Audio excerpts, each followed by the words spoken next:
Let's center ourselves, just take a breath, and ask for the peace of the Almighty.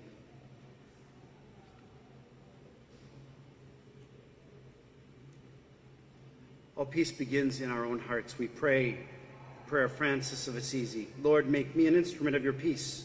Where there's hatred, let me sow love. Where there's injury, pardon. Where doubt, faith. Despair, hope. Darkness, light. Sadness, joy. O divine Master, grant that I may not so much seek to be consoled as to console. To be understood as to understand. To be loved as to love. For it is in giving that we receive. It is in pardoning we are pardoned. In dying, we are born to eternal life, relying on great power this day, the power that comes from community, and the power of the Almighty that works in and through us as we work together to solve difficult problems. We gather in the name of goodness. Let everyone say amen. Amen. Amen. Amen. Amen. Amen. Thank you, Father, for those words. As I mentioned before, my name is Jeremy Modine. I'm National President for Latino and co-founder of the 80% Coalition. For Latino is one of the many, over 38 organizations now, that are members of this very important Wisconsin coalition. We're a coalition of businesses, of health, service, advocacy organizations, and more that have come together to say enough. It's time for us all to come together and address the issue squarely head-on of gun violence. I'm joined here today with leaders from a number of different coalition members, including Deborah Gillespie, founder of Mothers Against Gun Violence. Deborah, where are you? Yeah. Jenny Hoffman-Jonas and all the great members over at Moms Demand Action, thank you for joining us. Byron Marshall, third vice president of the NAACP Milwaukee branch. Nick and Tyler from the Wisconsin Anti-Violence Effort and Educational Fund, and so many others. So thank you all for coming out this morning. So greatly appreciated. Let me begin by saying that the last time many of us were together was last week, as we were all paying our final respects to one of Milwaukee's favorite sons. He was a victim of but one of the many acts of gun violence we've seen recently against members of law enforcement. In Idaho, we learned of firefighters that were targeted, shot, and murdered. This follows elected officials and their spouses that were just recently shot at our neighboring state in Minnesota. Shortly thereafter, we learned that members of our own congressional delegation were on that shooter's list as well. 2 nights ago, we saw more lives taken just a few blocks from where we're standing right now, in a very busy business district here in the city. And as of this morning, we learned of yet another child who lost his life due to an accidental shooting with a firearm that wasn't stored properly. Today we gather not only to raise our voices, but to reclaim our shared responsibility. Because gun violence in America no longer hides in the shadows. Because it has invaded classrooms. It's invaded congregations, parades, and police stations. It has pierced the hearts of families and stolen the futures of so many children and turned routine calls for help into life or death risks for our first responders. No one is untouched by this violence. Law enforcement officers now face militarized firepower on routine traffic stops. Paramedics and firefighters find themselves in harm's way simply for answering the call. In our communities, we're mourning our sons, our daughters, our teachers, our students, our neighbors, and our parishioners. Every loss is not just a personal tragedy, but it represents a failure. Our failure to come together and act. But we know what works. Common sense measures that are proven to save lives. Common sense measures such as universal background checks, red flags, and so much more. And while there's no one single bullet that will resolve this issue, they are proven to save lives. If we're truly to address this issue, it will take all of us coming together to say enough. That is why this morning I'm proud to publicly announce, and I'd like to invite Mayor Cavalier Johnson to come join me, and representatives from the Office of Community Wellness and Safety to come on up. So I'm so proud to publicly announce that the 80% Coalition is hosting this year's 2025 Emergency Gun Violence Summit right here in the great city of Milwaukee, Wisconsin.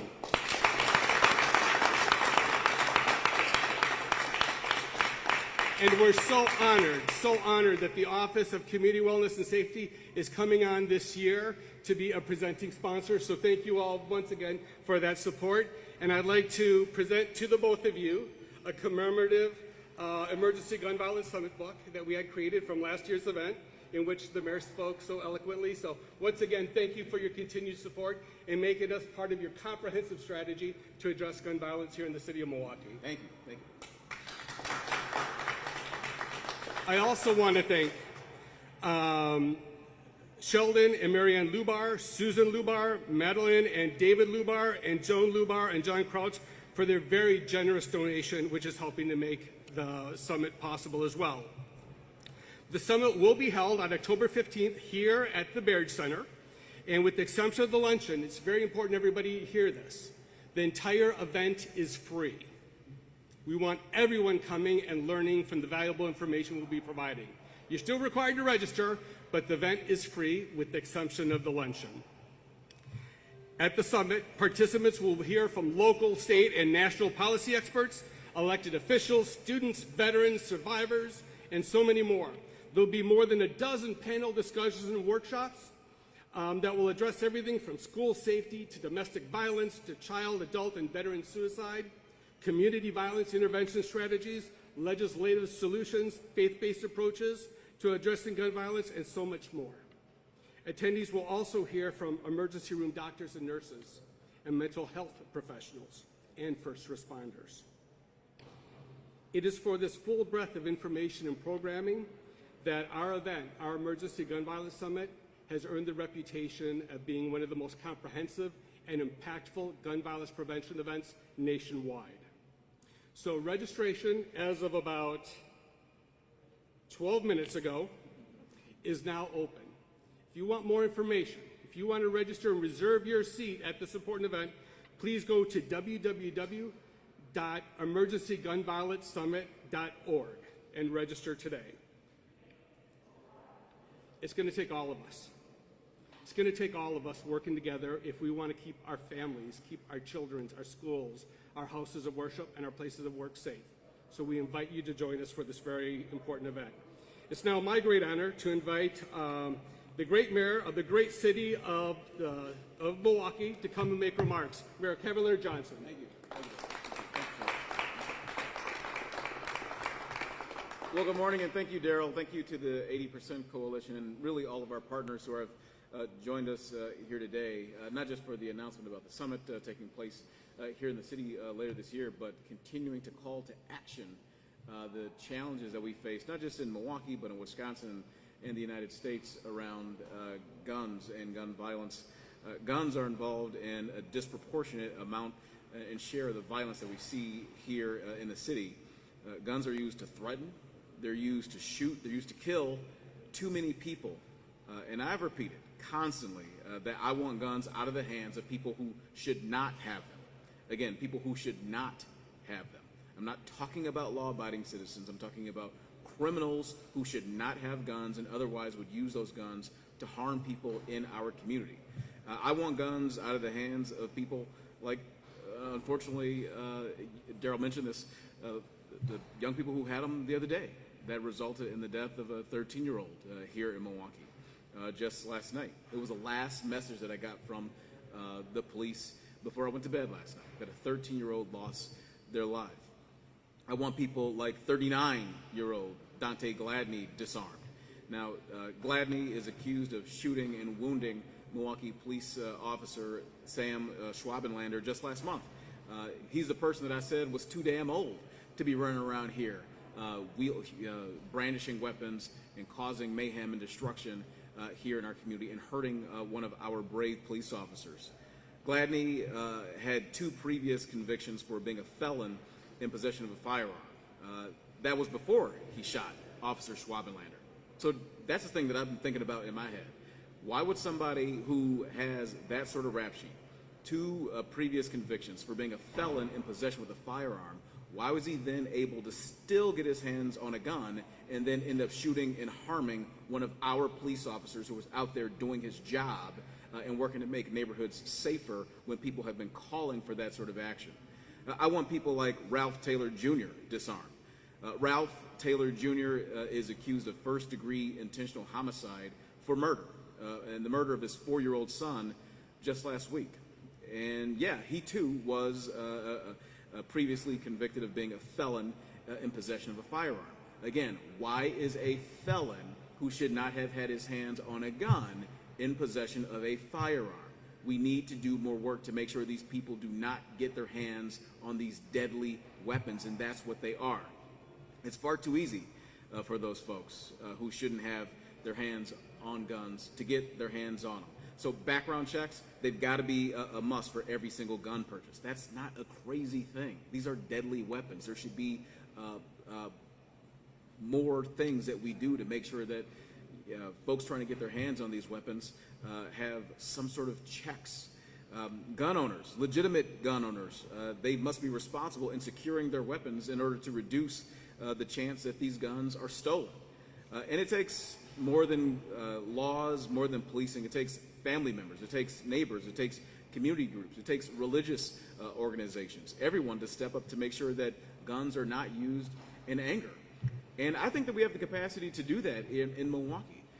And I think that not just because I'm hopeful, I'm thinking that because I'm optimistic, because what we saw just last week when the 7-year-old young man was abducted, and this entire community came together, rallied around to make sure that young man was brought home and brought home safely. If we harness that same sort of energy, that same sort of passion into working to make sure that folks that we know, whether they're friends or family members, if they don't get their hands on a gun, and if they do, that they don't use them, they don't act out like that, they don't hurt people. Just imagine what we could do for public safety in Milwaukee. I think we've got tremendous opportunity to do a lot more in the community. But we got to make sure that guns are not used to settle arguments, these petty disputes, as the police department and Chief Norman generally will say.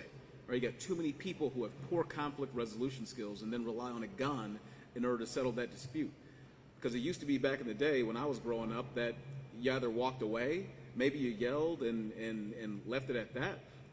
Probably at worst, you had a fist fight and you had a bloody nose, but you didn't kill somebody, right? You got the chance to live to tell the story. But now, I guess people can't fight anymore, and they decide to take out a gun to settle disputes. Like, that's wrong. It's wrong, and it's something that all of us have to work together to stop.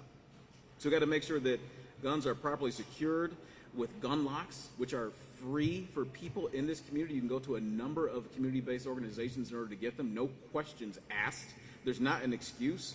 So if you're not using a gun lock, then put them in a gun safe, and most of all, nowhere near kids, nowhere near children, much like we discussed about the teenager who was just shot and killed in the city just recently. And as we're thinking about all these things, as we constantly talk about all these things, and we're engaging in these robust conversations like the summit that's going to come up, what I hear in Madison is silence. What I hear in Washington, D.C. is silence. Those in power must seriously look at our gun laws and make the changes necessary in order to protect human life, in order to make sure that our kids are not in harm's way, in order to make sure that our police officers are not put into harm's way. It doesn't make sense that our law enforcement officers responsible for keeping the peace in our neighborhoods are confronted with military-style weapons. It does not make sense, and it's not fair to them when they're going out to make our communities safer. Local governments don't have that authority. We don't control gun law locally. That's entirely in the hands of people at the state and federal government levels. But I believe that we can be safer. So many steps are underway to prevent. Many steps are underway to intervene and hold accountable those folks who do make the decision. And it is a choice to engage in this sort of violence. So yes, there are fewer people who are being shot in Milwaukee. But no one can be satisfied until shootings are even more rare, until residents are no longer fearful, and until guns are no longer misused in our city, hurting people, including kids and including our police officers. That's something that all of us should be able to commit to. With that, I'm going to ask Assistant Chief of Police Nicole Waldner to come to the mic. Chief. Hi. You heard the mayor refer to the text message he got last night, and I want to put a little more context to the 13-year-old that was shot and killed yesterday. She was shot and killed by a 14-year-old. Yep. And the other person present was another 14-year-old. So these are the things we're talking about, and I'm glad the mayor clarified about we're not saying no guns. We've become the anti-gun duo, you and I. But we're saying it's got to a level that it's out of control and that our kids aren't safe, our officers aren't safe. Additional context to the officer he referred to on 46 in Hampton that was shot, now I want to say about 3 weeks ago, there were 2 shootings in that exact place prior to our officer being shot. In one case, the shooter was 14 years old. And that's when I referred to, there were other people in the store that were carrying their guns just under their armpit, that this is what it's become. And it was a kid. So you can call on that.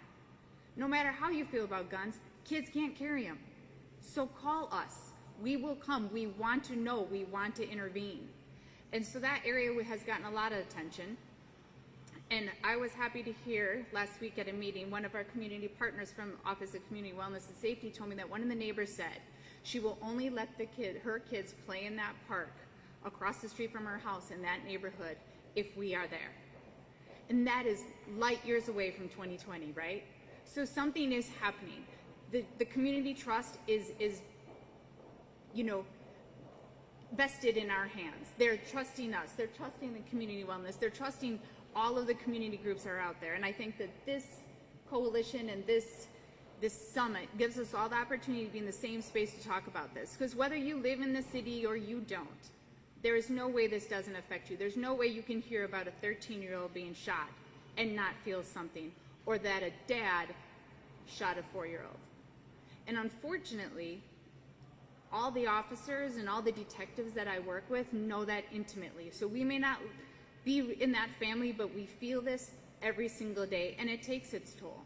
And then when we're getting shot trying to intervene, or people are taking attempts, it makes you take a step back, but we still go to work every day. And we'll be at the coalition, and we'll be at the summit, and we will be engaged in this conversation whenever you'll have us, because I'm open to any new ideas. But the chief has always said, he said this since our violent crime plan was out initially, if you're an adult and you have responsibility for a child and your child has a gun and you're going to jail. Whether you stay there or not in my hands, I wish it was, but you will be going to jail. And those accountable who are giving felons guns because they are able to buy them, then you will go to jail also. Sorry I couldn't end on a positive note, but that's where it goes. Next is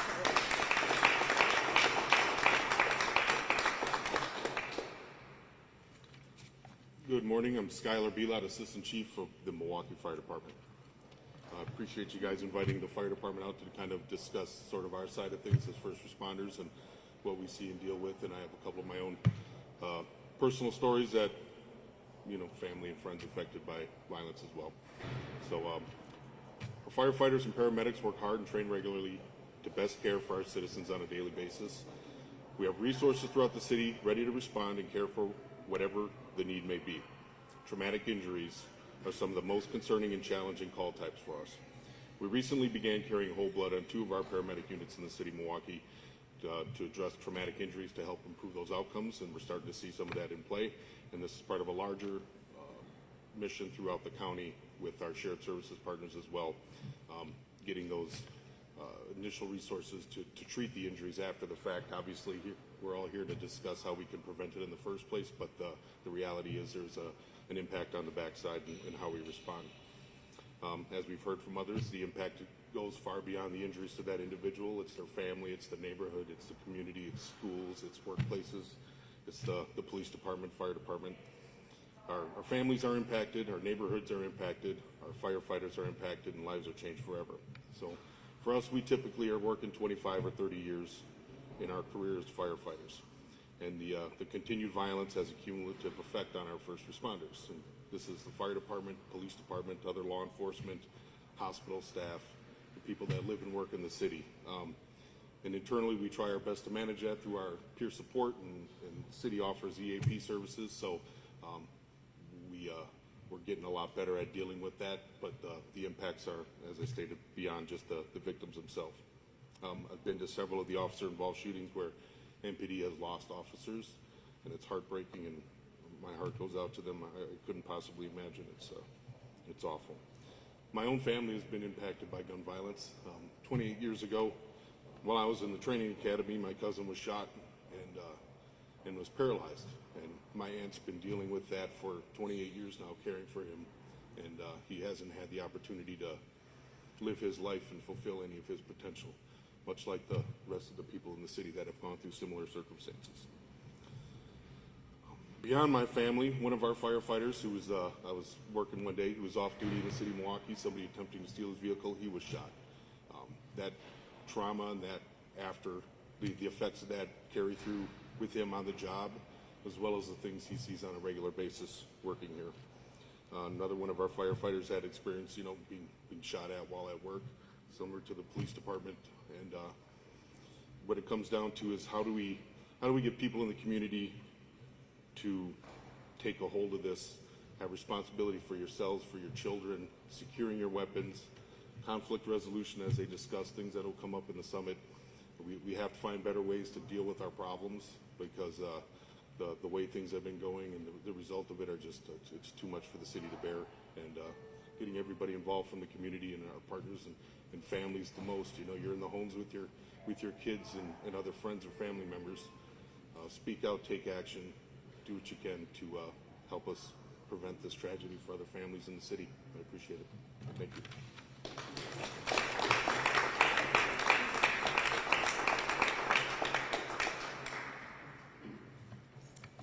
Good morning, everyone. I'm Brenda Castelia, Superintendent, Milwaukee Public Schools. And I want to thank Forward Latino and the 80% Coalition, our faith leaders who are behind us here, first responders, our police, especially our SROs who protect our kids every single day, the elected leaders for standing together on this critical issue. And thank you, Mayor Johnson, for your leadership and your call to action. I also want to thank the Lubar family for helping make the Emergency Gun Violence Summit possible. We just cannot do this work alone, and our kids deserve every single person, every single Milwaukeeans and state officials' attention on this very issue. This issue came to my attention as the new superintendent when I was sitting at a board meeting. When we take a moment of silence for our children, and I'm sitting there down, getting the moment of silence, and they're reading the names, and I'm expecting to raise my head and begin the meeting. And I'm still with my head down, and the names keep getting read, and read, and read, and read. And I thought, why is this going on? What are all these names? And then it was the next board meeting, and we had the moment of silence. And the same damn thing happened. We heard children's names being read again and again and again. And I went to my staff and I asked, how many children have died to gun violence this year? 24 were on that list. So then I went and I looked at what is overall Milwaukee's homicide rate. 43% are children. This is not acceptable. This is absolutely not acceptable. We can't educate our children when they're not coming into our classrooms. Every day, Milwaukee Public Schools serves over 68,000 students. I'm sorry.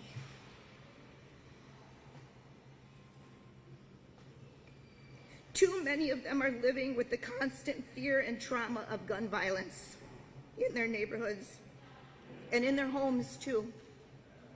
This violence isn't just something our students hear about on the news. It walks in their classrooms, it follows them home, and it weighs on them. I've heard students tell me over and over again that they hear gunshots all night long, and it keeps them up at night. It weighs on their families, and it's impacting their futures.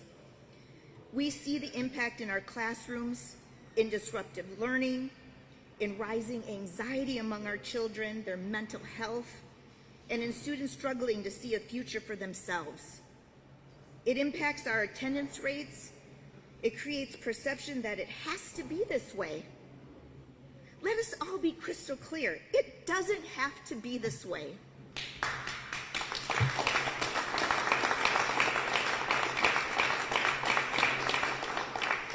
We must acknowledge that this is a public health crisis, and we can solve it. We can create a new normal for our children, and we can be an example right here in Milwaukee for getting that done. Gun violence is stealing the potential of our young people before they even get a chance to show the world what they can do. Students who experience violence or even live in its shadow are more likely to miss school, fall behind in their studies, and face emotional and behavioral challenges. Our teachers are not just teaching math and reading, they're helping students cope with grief, anxiety, and fear every single day. Schools cannot solve this crisis. We need everyone. It takes all of us, educators, parents, faith leaders, first responders, elected officials to do their jobs and start restricting these guns, and community members to create safe environments for our children to deserve. That is why this summit matters. It's a chance to listen, it's a chance to learn, and most importantly, to act so that every child in Milwaukee can grow up free from fear and have the opportunity to thrive. At MPS, we will be putting resources and supports in place to do our part to change this pattern of violence that our students experience far too often. And we can do this if we're intentional about it. Having the very best educators in our classrooms so that our students are excited to come to school. Offering a world-class arts and athletics experiences so that students are yearning for and keeps them busy and engaged. Having excellent after-school programs so that families can rely on them and that they're in safe environments. Having trusted adults in our schools, from educators, school leaders, school psychologists, school social workers, and our school resource officers that our students can turn to when they are in need. By offering engaging and fun summer learning experiences and summer job experiences right here in the city. And then creating a safety hub so that all those systems speak together and so that we can ensure that our buildings are protected. The darkness of violence flourishes when we don't provide opportunity and access to young people and their families, and we don't share best information. It is apathy and people not realizing the severity of the problem. Our children deserve more than moments of silence and empty promises. They deserve real change. On behalf of all of the committed educators and staff in Milwaukee Public Schools, we are proud to stand with all of you in this fight to protect our students, to safeguard their futures, and to give them the peace that they need to learn, grow, and succeed. Thank you.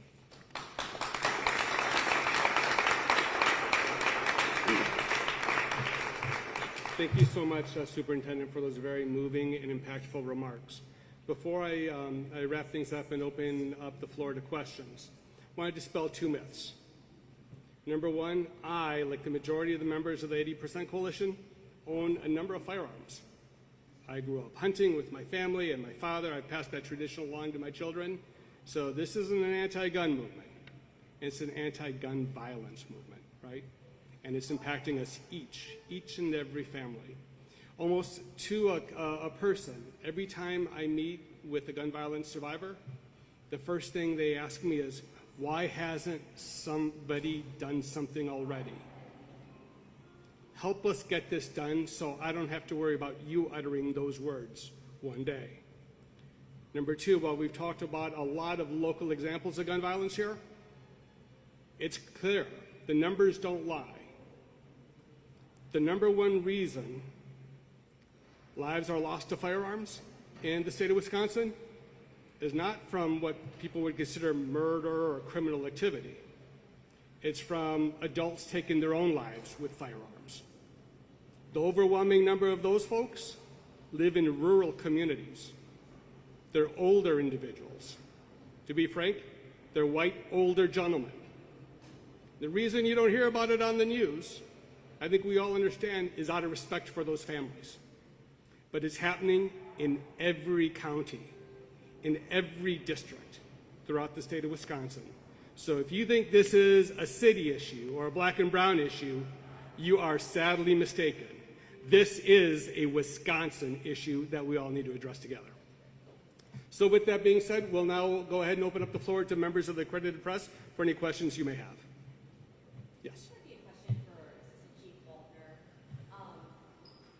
You mentioned something that happened last night, horrible. A 13-year-old shot killed by a 14-year-old. When you see these instances of youth violence, what is the solution? Do parents need to be held more accountable? Well, the Milwaukee police do arrest the parents if there is liability in these cases.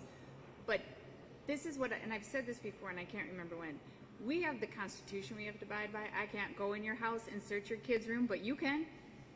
You pay the mortgage, you pay the rent, know what your kids are doing. Search their rooms, search their cars. If their friends come over, it's your house. They don't come in your house until you check their backpack, until you see what they have. If you want to make sure your kids are protected from gun violence, make sure that no guns are coming into your house. And if you have a gun, that it's locked up. So there's limitations to my authority and every law enforcement authority. There is not the limitation for the parents in their own home to go through the things in their home. I have a question for Assistant Chief Faulkner as well. So in light of the recent shootings on Water Street, there's an active sign mostly close in that area, and have additional people been arrested that We have a plan for Water Street, but that's a different conversation. Okay. Any other questions? Yeah, I have another question. Yes. I wanted to ask you about, you understand the statistics, right? Like total shootings, not little shootings. I'm sorry, I can't hear you. If I understand the statistics, right, total shootings are down in the city, year-over-year. Yes. The homicide number Yes. go up kind of compared to a year ago. Yes. What do you think is kind of going on there where it's lower overall with action time? So we've looked into that extensively. We've looked at locations, we looked at types. We also look into the motives for the homicides, and a lot of them are like the chief said and like the mayor have said, it's conflict resolution. The arguments, instead of just being an argument, are shootouts, right? And again, this is another thing that we see.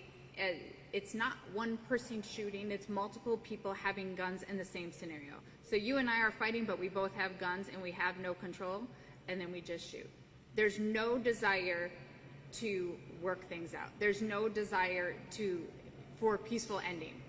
So that's one of the issues. But we're starting to take a deeper dive into the whole system. Police have the authority to arrest, right? We go, we arrest, we investigate, but we're looking deeper into the whole system to see, where are we falling down here? Where is it falling down, and what needs to be tightened up to ensure that people are held accountable, that we're doing all the things as the detectives and the officers are there investigating, so that we have these cases that people are held accountable. The recent shootings that the mayor outlined with the having previous felon possession of firearm convictions, it seems that in at least some of these cases that a criminal prosecution is not really a deterrence to carrying and using firearms. If that's the case, how do you reach those people? How do you stop those people? So I would be cautious of making that assumption, right?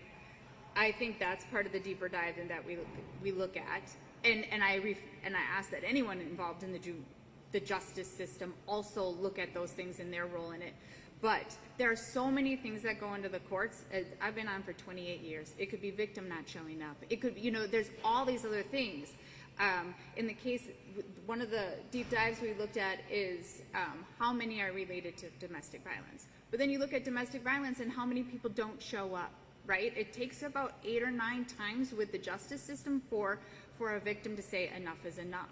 And we can't do it alone. It really is a community thing in which all parts of the system, including our community partners, our resources, and our victims, our community members, do all the things. So. And we do need to wrap it up right now, but people will be around if you have any additional questions. Let me just share one last thing for our immigrant community. If you're witnessing illegal acts, if you know someone who's been harmed with a firearm or in some other act of crime, and you're a resident of Milwaukee, it's okay. It is safe to dial 911 and ask for the police department or the fire department. Okay? Si vives aquí en la ciudad de Milwaukee, si necesitas llamar a la policía o los bombarderos, si estás seguro aquí en esta ciudad, puedes llamar a 911. With all that, let me thank you all once again for coming out. Please feel free to interview any of our supporting organizations here. Once again, thank you to the Mayor, Cavalier Johnson, and the Office of Community Safety and Wellness for their support. Thank you all once again. And before everyone takes